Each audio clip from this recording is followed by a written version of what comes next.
Yes, hey guys, we're back again. Like, share, comment, and subscribe to Jediman LFC. Yes, indeed. So let's pick up everyone in the comment section, except one, indeed. Pick up Josh. Pick up Colin, indeed. So yes, Jerry, talk to these people because William,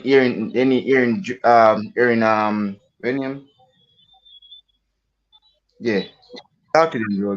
Talk to them, bro, because right, tell what's going on here, Jerry. So if they know, bro, he's then Yes, bro. yeah, tell them what's So, going on. You know, one of them don't really understand. Hearing drum, they have hearing drum. Some people have hearing drum. Let them know sure, what's going on here. absolutely. Thank you, Jordan, and great. You're doing a wonderful job. Covering multiple leagues. I've been watching your show, sharing it with family and friends. They are very fascinated, especially by your commentary. Right, it's second to none. The talent that you have is amazing. Right, the commentary with passion, precision that you do is amazing. So yeah, and you have showed a lot of passion. You covered as many games as possible, and now you have put me on the I can say hot spot, not the hot seat, but the hot spot to have a very tough live stream unveiling the reality of Chelsea Football Club. So you can have you can ask me any question, then I'll try to answer you. Yeah. This one understand. Cause you have hearing problems. So yeah. So yeah. Let them know what are we doing today. Let them know cause they Okay. So basically, of course, Jordan wants to. His ambition is to cover multiple leagues, right? And he has a lot of interest in football. Of course, he's a Liverpool through and through. As you saw yesterday, he covered Real Madrid. Today, he covered Tottenham Hotspur, Man United. So Chelsea is also a club, and I am, now a friend. You can say a friend of Jordan, right? So he asked me to come and discuss about unveiling the reality of Chelsea Football Club. It's not unveiling the reality of Jordan. No, it is unveiling the reality of Chelsea Football Club, where we are, the challenges, and everything that is going on. So, as a part of his channel, it is a show. I hope it helps, Jordan, right? yeah. So big up Charlie in the D, big up Josh, big up Ty, Big up, well Ty, big big up up Josh, big Charlie, up big up Ty, big up Colin. So yeah, big up everyone Colin. in the Thank you everyone for tuning in. Feel free to give your opinion, your perspective. so yeah. Let's go. So Let's dive straight into it. So, sorry, Jordan. It's Josh, Jordan. So many J's. Sorry, I it's 1:25 a.m. It not help. Anyways, and the topic is so difficult, unveiling the reality of Chelsea Football Club. So, Jordan, please go ahead. to read. Yeah, you can ask me what you have, all the things that you want to ask me. So I'll answer. Uh, Guys, I know title isn't about which club I'm changing to. It's about unveiling the reality of Stamford Bridge Club, Chelsea. So yeah, so a question I'm saying a question to Jerry, it goes like this now. Where do you think Chelsea stands in the current football landscape? Yeah, it's a $1 million question. It's a $1 million question, and a lot of people have different takes, opinion. I think Chelsea are in a great shape personally. They are ahead of many teams. What they have done is being innovative, intelligent, ahead of the curve. That is to spend in youth, knowing the FFP, PSR situation way ahead of any other team. Now look at Manchester United, Newcastle, and most of the clubs, not exactly, but are following the same procedures and patterns. As far as the question goes, it's a very open-ended question. So, of course, we had turbulent times in the last two seasons, but it happens. It happens after when you win a lot, when you achieve a lot, just like the last 20 years when we won almost everything, dominated England, dominated Europe, right? Best team in the world in the last 20 years. The I won't go there because we don't talk on these things on the channel, but due to political situation, the owners, the change of ownership was forced. And so a lot of people fail to recognize that because the ownership was abruptly changed, usually when an owner or the owner, a new owner, a potential owner wants to, uh, you know, take the club or apply for the club, it's a big process. It's not just a bid, right? It happens at the end. There is a portfolio, there is an application, there are many checks, right? Especially an owner coming from overseas. And then it takes what, anywhere from 6 months to an year. But with Chelsea Football Club, when this issue happened, when we had to change the ownership, as I said, due to political situation, right or wrong, that is besides the point. So we had to get a new owner, and we did not had the privilege of going through all the checks, all these regulations. Of course, we did in the way of checking things, but it was so abrupt that the owner who really went with the last step, that is the bid to get the club, Chelsea had to get the ownership to operate, right? So we got the ownership, right, which is Todd Bolly and Co., the Blue Co project. It did not help, right? Because when things are done so abruptly at the highest level, so much planning, a lot of things that you need to function are not done correctly. So, because it was an abrupt decision, the ownership took place, then it's normal when the owners come, usually they want to have their own crew. Thomas Tuchel was sacked, which I think was a bad decision. But even after that, there were a lot of bad decisions. Appointing Potter, not having a sporting director when Todd Boehly was doing all the recruitment himself prior to that.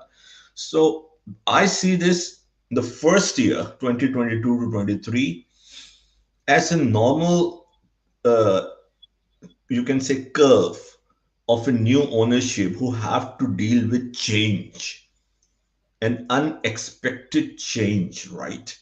So you always make mistake, things can happen, but the sooner you learn, the better.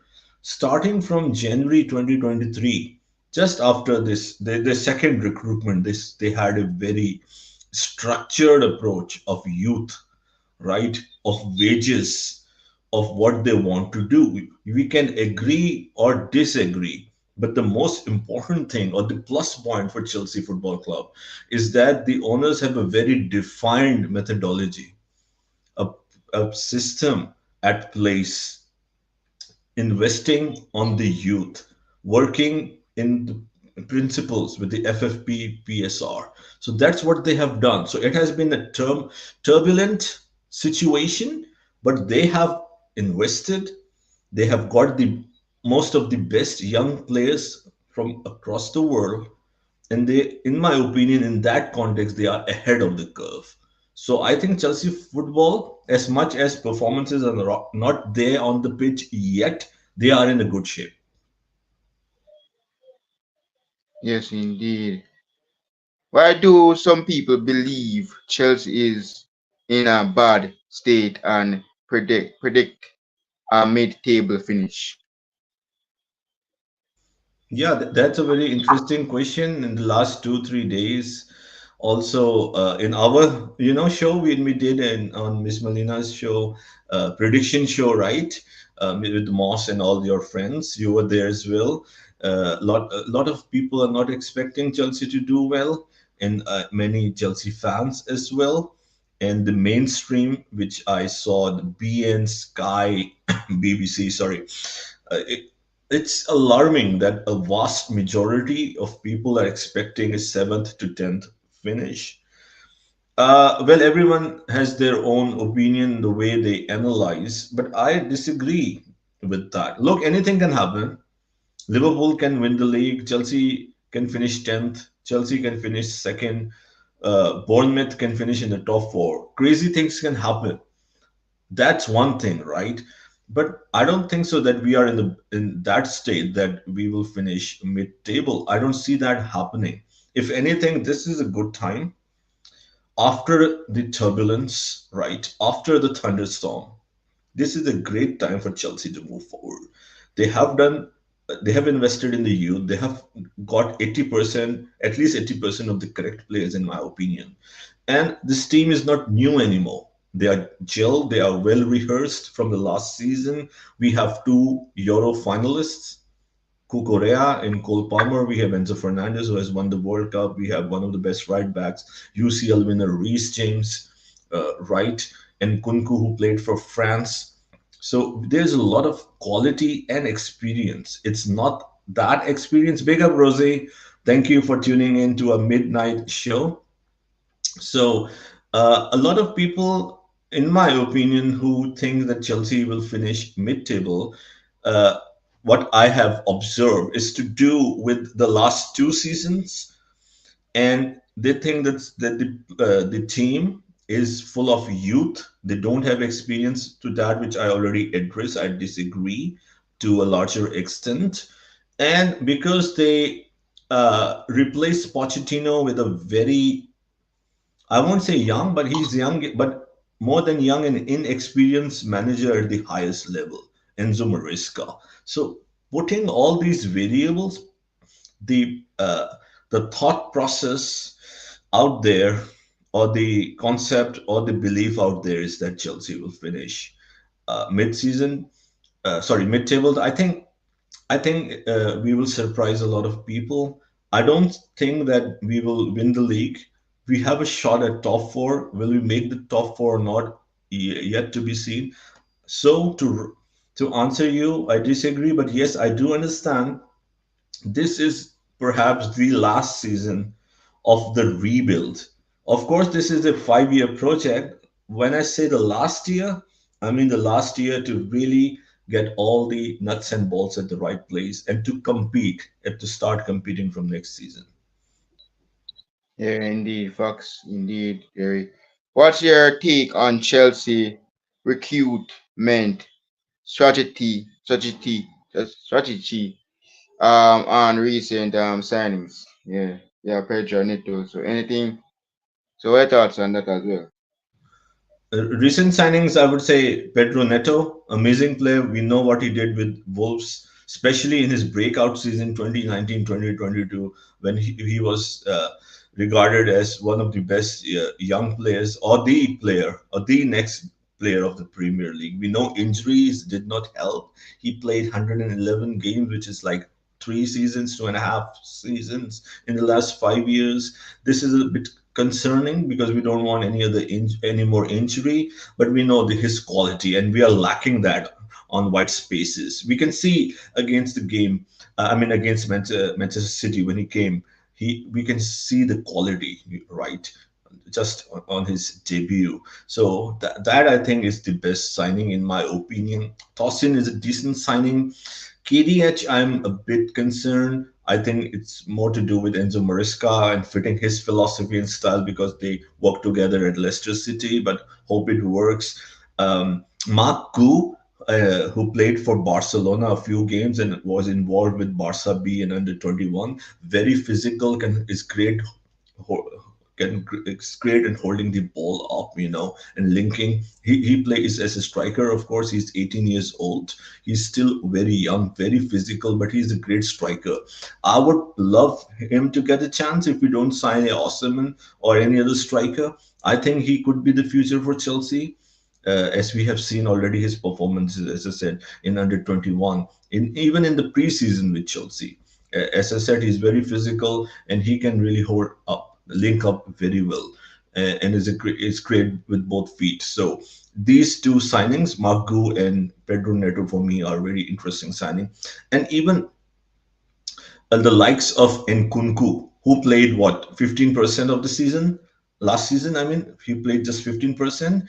Romeo Lavia, who played just 32 minutes in the entire season, right? They also feel like new signings for Chelsea Football Club. So if you see all these variables and add them, it is looking great. We were without Lavia and Nkunku. We signed more players. We signed Joe Felix. It's confirmed today. And we're probably going to sign Victor Osimhen, hopefully, right? If not, I think squad is good, is great to compete for top four. Yes, indeed, absolutely. Why is Chelsea focusing on long-term contracts and investing heavily in youth players? Was replacing the previous manager. Yeah, that's a very interesting question. Well, this is what they have worked, right? This is what they have worked out. That should be the need of the day of the.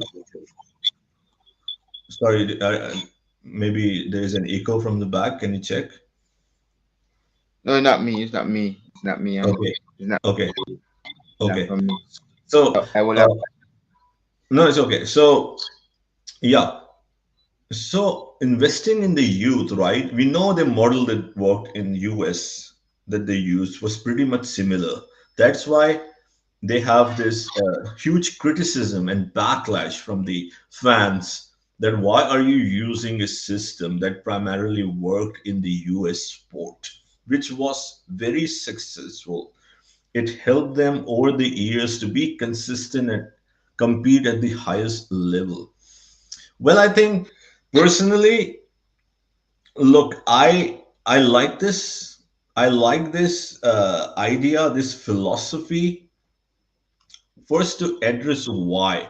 The why has to do with sustainability because the level of investment in football that has been done and increasing over the years, it's no more sustainable. FFP and now PSR is a real thing. With real thing, I mean it's implemented. We can see what happened with Leicester City, Everton, right? So it's a real thing, right? This is a real concern.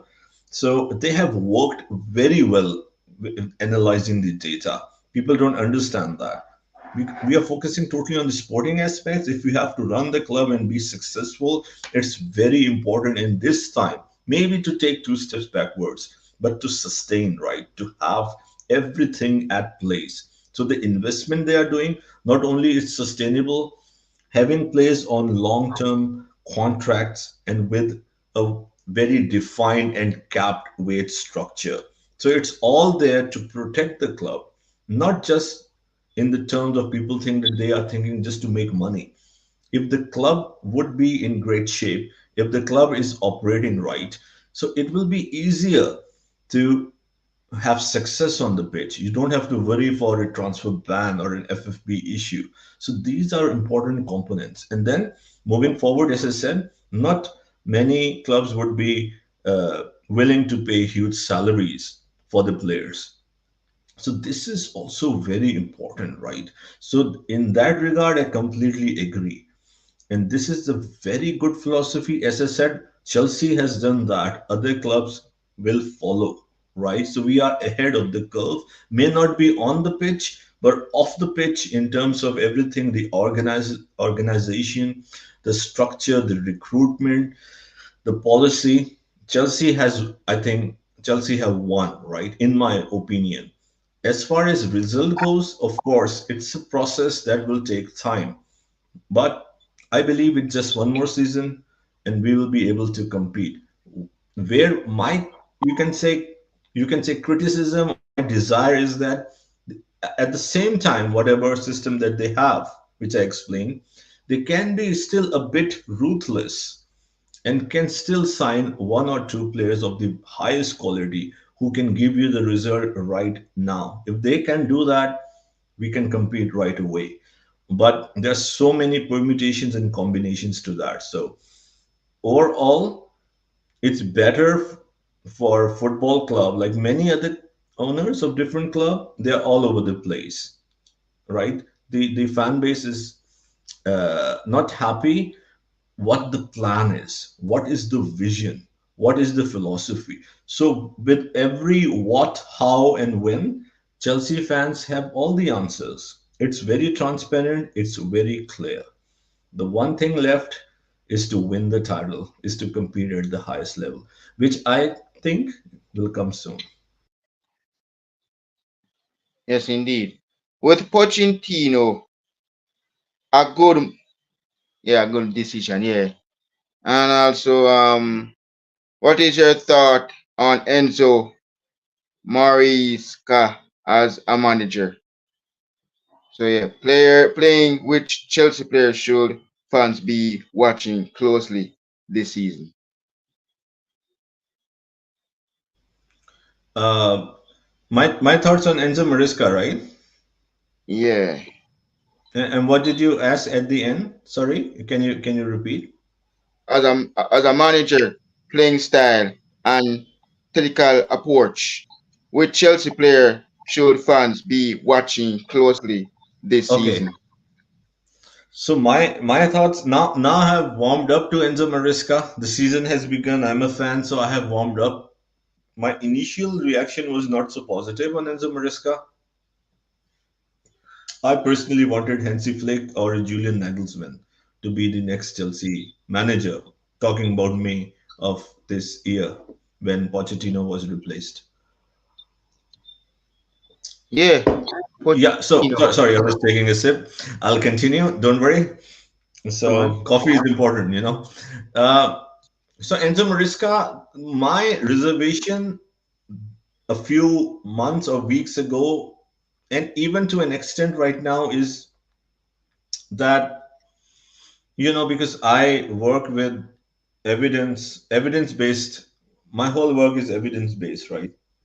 If it's evidence, you go for it. With Enzo Maresca, there's not enough, you can say, data or sample size to know where he stands right now. For a club of the stature of Chelsea Football Club, I would have wished for, as I said, a Hansi Flick or a Nagelsmann, or even the return of Thomas Tuchel, or even a De Zerbi who had 2 year experience with Brighton. So, so, so sorry, I apologize. There was a call. I apologize for that. Okay, so the question is that it's the fear of the unknown. People don't really know what to expect from Enzo Maresca. So there are two school of thoughts. One is like, okay, people are not really happy, satisfied because he doesn't have the experience. The other school of thought is that, look, everyone starts from somewhere. He worked under Pep Guardiola as an assistant in the treble winning season, so he has the experience working at the highest level. Also, won the championship with Leicester City. People give the example of Xabi Alonso and Zidane, that they were also new. They come from the Zidane come from Real Madrid B, from the ranks. I understand that, but I think those were the exceptions, not the norms. So I don't believe that it will be that straightforward. I do understand he has a very defined methodology. So this is my take on that. I'm not sure. I'm not, you can say, buzzing with excitement that Enzo Maresca is the savior of Chelsea Football Club. It remains to be seen. As far as the second part of his playing philosophy, Of course, he is a disciple of Pep Guardiola. He plays a ball possession approach, which is keeping the ball, playing from the back, you know, ball retention, all about ball retention, playing in small pockets, right? That is why the likes of Conor Gallagher was sold, because he does not fit in, right? He does not fit in this system, because you don't want a player who cannot retain the ball, who is not good technically on the ball, because they don't want to give the ball away. As you can see, some of the fans were not so, you can say, were concerned with the slow build up. So we'll be expecting that, like Mauricio Sarri, as we saw. So the whole philosophy would be ball retention, players playing in their positions right, and building up slowly from the back, and of course try to control the game as much as possible.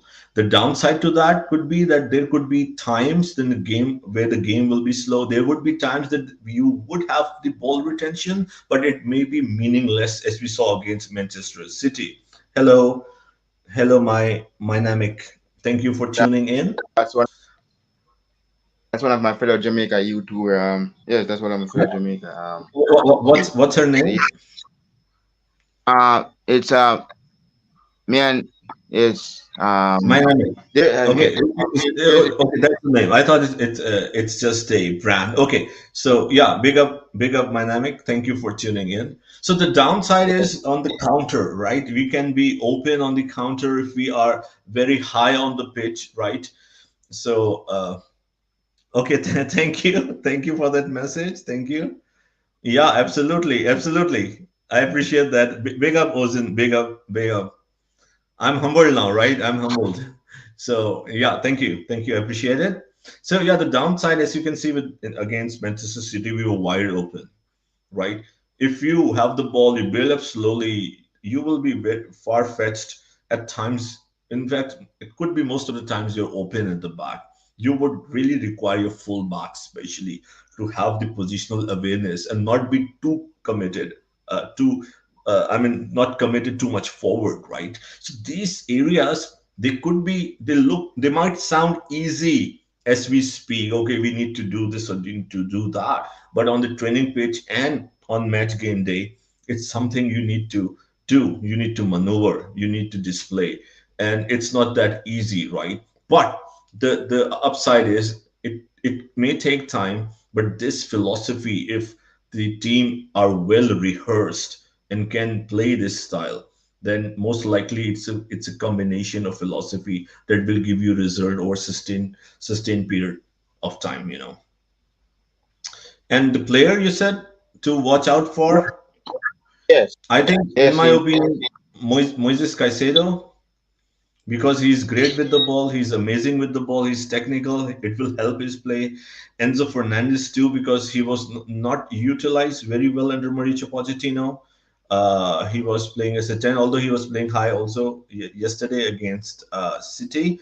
But we know the style of Pochettino play, which I like personally, but it didn't suit Enzo Fernandez. So Enzo Fernandez, Moises Caicedo, especially, I think will be amazing. Lavia, we can already see he worked with him in the past, and we can already see. So the midfield, I think, will strengthen. And a lot of people are critical that yesterday Enzo Fernandez, Caicedo, Lavia together. Overall, Lavia was very good, but the combination left a lot to be desired. So I will say or remind those people that, hey, it's the first time ever that Caicedo, Lavia, and Fernandez played together in the Premier League or in any professional game. yes, indeed, 100%. What should Chelsea fans realistically expect for the upcoming season?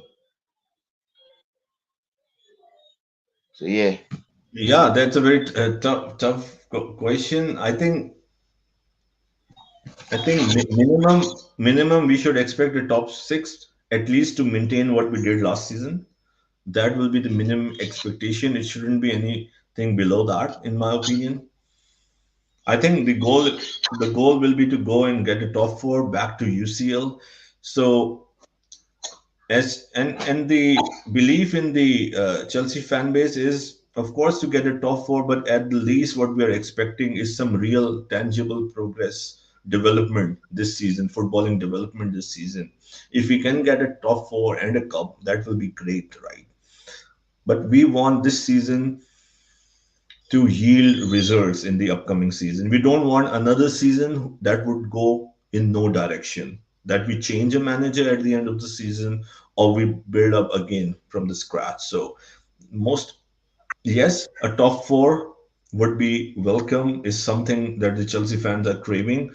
Uh, at the same time, it's very important that this season counts as something we develop for the future. Yes, guys. That's my question to Jerry. I'm not sure what you have to say. Else, anything you have to say, Jerry? That's the questions I've asked you, bro. Okay, so there is a question in the chat, so maybe I can answer that. Colin asked that where do you see Chelsea in league come end of season? So thank you for the question. Personally, I predict that Chelsea will finish fifth this season. That's my prediction. How about you, Jordan? What do you think? Chelsea. Yes. Well, I'll be having you for that preview. So that will be interesting, you and Tyrone and Garban. But yes, I think you guys will prosper. Yeah, as I know, man. And they put. Well, I was joking to put you guys at ninth, but I did. I put you guys, man. But yeah, I just was just think you guys will do well. Indeed, the guys have Pedro Neto. I know him very well. Fantastic player. But yeah, indeed, I think you guys will finish in the top six. Wow, wow, that's great. That's great. And I know it's all about Chelsea, but we have to, of course, talk about your team as we wind up this show. So, are you satisfied after the first game? Are you feeling confident that Liverpool will finish in the top four? He, yes, we just have to take it one game at a time. We beat Ipswich and that's Saturday gone. Yeah, I was live. I went for 2 hours. That is surprising for me. Yeah, heading we're playing our first home game against the Bees. We know them very well, and I think we're gonna take it one game at a time. Yeah, it's really tricky in a game of starting up with a new season for us. The last time we lost our opening season was against Fulham at the Yard Craven Cottage. We played you guys on the opening day as well, and you guys what beat us as well on the opening day. And now this season around, I'm surprised we won our first open game. But yeah, I think that with this formation, this manager has made me happy, and I'm really proud, and I'm happy that he's enjoying us. And who's going to stop us this season? I'm not sure. I'm not sure if it's going to be. I don't know who's going to stop us because this manager doesn't know when. And So, the only way. um, do you think the playing style is similar to Klopp? Yeah, I think because in club era, I never seen alone a player playing by himself. For example, a centre forward. That means that one player alone play as a lone striker. If you look on Sunday's lineup for us, Jerry, Oh yeah, that's a change, right? That's a change. realize that Shatter is him alone player center forward. So we do have a 4-3-3. So anybody that looking for to see Darwin on the left, Ludas on the left, it's not happening. This is Arnie Slot. Slot know what he's doing. This is not Jurgen Klopp. This is Slot. Slot puts one player front, and that's where he's going to play.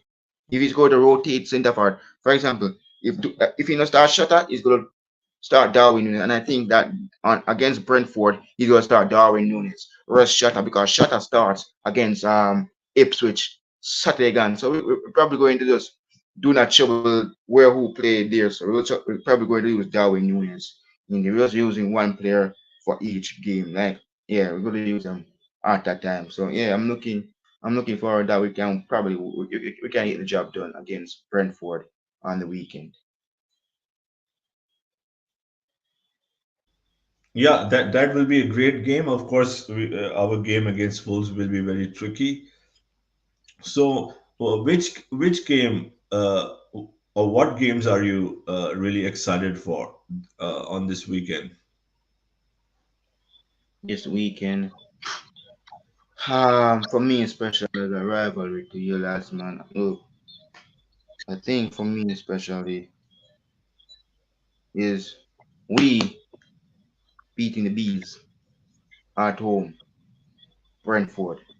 We know Thomas Frank very well. We know what he's capable of, but we have to get the job done against the bees.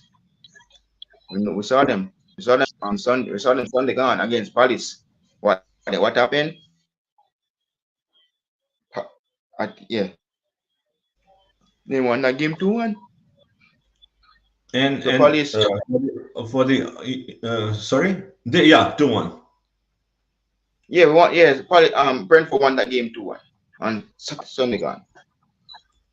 That's no, that's yesterday. I mean, 30, yeah, today's Monday. Yesterday, I should say yes, indeed. Absolutely, absolutely. And finally, last but not least, of course, a lot of Arsenal fans, your friends over here. So, what do you make of Arsenal's 2-0 win against Wolves? Do you think, as we all believe, that they are the favorites to win the league this season? You know what they have to do, come. You know what they have to do, Jerry. Right? Yeah, we know they beat Wolves. Wolves is not going to really. Yeah, we know they have Aston Villa on the weekend. The only thing they have to be is beat is Manchester City. I mean, no. Then if you're going to take a trophy of a club, you need to beat them twice. Their yard and your yard. So if you want to beat Pep Guardiola, beat him. We are Liverpool fans. We're going to watch them, and they have to win against City. If they want to win the league, beat City twice. Then I think they will have a chance of winning the league there. Jerry. Absolutely, absolutely, absolutely. Again, thank you so much for a terrific show, for terrific questions, very detail oriented and got me, thinking, having a deep thought process. And I tried to give my opinion on where Chelsea stand, the unveiling the reality of Chelsea Football Club. So yeah, I hope it was a great show for the audience, for the rival audience, of course, because we all compete with each other to see where the competitors are. So, thank you so much. And yes, we are looking forward to the weekend for more games for the Premier League. And of course, you will be covering La Liga and Bundesliga. And of course, if anyone who does not know, who joined later or will watch this show later, can get their uh, presents, their flowers, their cards, and their wishes ready for Jordan's mother birthday this Saturday on 24th of August, right, Jordan? Yes, that's right. That's right. That's Yes. important. Please go ahead and tell everyone, and then you can wind up the show. Yes, guys. If you guys do not see me, let me see who's going to play on the weekend. Well, I'll be home in the morning session though for the morning games though, Jerry. But yes, the evening part, I'm gone. That means I'm on the road celebrating, guys. I'll be back. But no worries, guys. My friend, my brother from Jamaica, and Tyrone, I'm doing the Wolves Chelsea game. I'm gonna be a real. I'm gonna let them enjoy the game. I'm gonna do if yeah. I'm gonna watch the boys deliver Pedro Neto, Cole Palmer, and the Chelsea boys. See if they can beat Chelsea. If they beat Wolves, you're probably go talk about Jerry, but let's see what happened on Sunday. I'll be doing watch along. I'm inviting the Chelsea fans over for watch along for the game. Feel free, guys, to come over, Chelsea fans, and we can enjoy the game and enjoy the watch along. Straight for 2 hours, and after that game, I'm gonna let you guys give your thoughts about the performance on Sunday. So yes, guys, we're out. Remember that, guys. Match game week 2 is coming up this week. So yes, see you guys for that one. We're out and have a great Monday. See you guys. Peace.